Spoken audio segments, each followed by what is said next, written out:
মম শোনো, কালকে আমি রিঙ্কির বাড়িতে পার্টি করতে যেতে পারি, মানে একটু রাত হবে আসতে, ধরো ভোর 4টা বেঁচে যাবে, আমি চলে আসবো। আমি কি যেতে পারি? তুই কয়টা থেকে বাড়ি আসবি বললি? এত রাত্রে আমি বাড়িতে আসতে দেবো না, রিঙ্কির বাড়িতে যাবো, কথা। আর আমি শোন, এখন ভদ্রভাবে 3 পিস পরে পাড়ার কাকুর দোকানে যাবি, চুলটা ভালো করে বেঁধে নিবি। আর পাড়ার কাকুর দোকানে যেয়ে 8 গ্রাম ময়দা, কালকে তোদের বাড়িতে তোর মাসি আসবে, তাই লুচি ভাজবো, তুই আমায় সাহায্য করবি।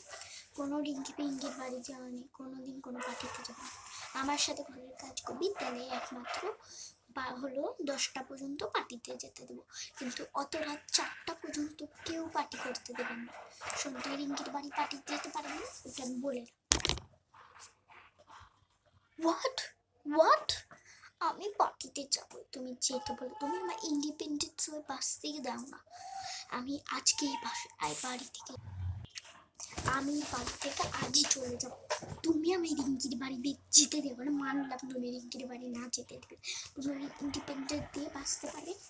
আজ আমি ব্যাগ গুছিয়ে চলে যাবো, তুমি আমি যদি না আটকাতো আমি চলে যাবো।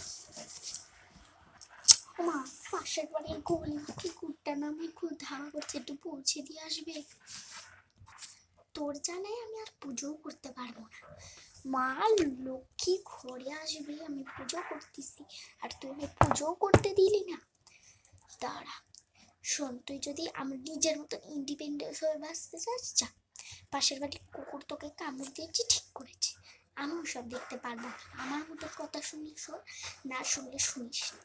নিজের মতন ইন্ডিপেন্ডেন্ট হয়ে বাঁচতে গেলে চলে যা, আমার ওই সব দয়া পয়া লাগে না। যদি ইন্ডিপেন্ডেন্ট হয়ে বাঁচতে চাস তাহলে যা, আমি আটকে দেবো তোকে। এই শোন, যদি প্রসাদ খেতে চাস ঠাকুর ঘরে চলে আসবি, আমি প্রসাদ দিয়ে দেবো। এখন আমি পূজা করতে যাবো, ভোর 4টার দিকে স্নান করছি। শোন, পুজো করাটা খুবই ইম্পর্টেন্ট, কারণ ঠাকুর দেবতার আশীর্বাদই তো তোর পকেট পয়সা আসে। কিন্তু তুই যদি নিজের মতো ইন্ডিপেন্ডেন্স হয়ে বাঁচতে চাস, দিচ্ছি আমি তোকে টাকা মাত্র 5,000, তুই চলে যা, নিজের মতো ইন্ডিপেন্ডেন্ট হয়ে বাঁচ। সেই দুঃখটা আমি নেবো না, কিছু করে আমি আগিয়েও দেবো, কিছু করতে পারবো না, নিজের মতন বাঁচে বাঁচ। তোর বাবা আমাকে বকলে বলবো যে তোমার মেয়ে তো ইন্ডিপেন্ডেন্স দিয়ে বাঁচতে চায় তাই চলে গিয়েছে, এখন আমি কিছু বলতে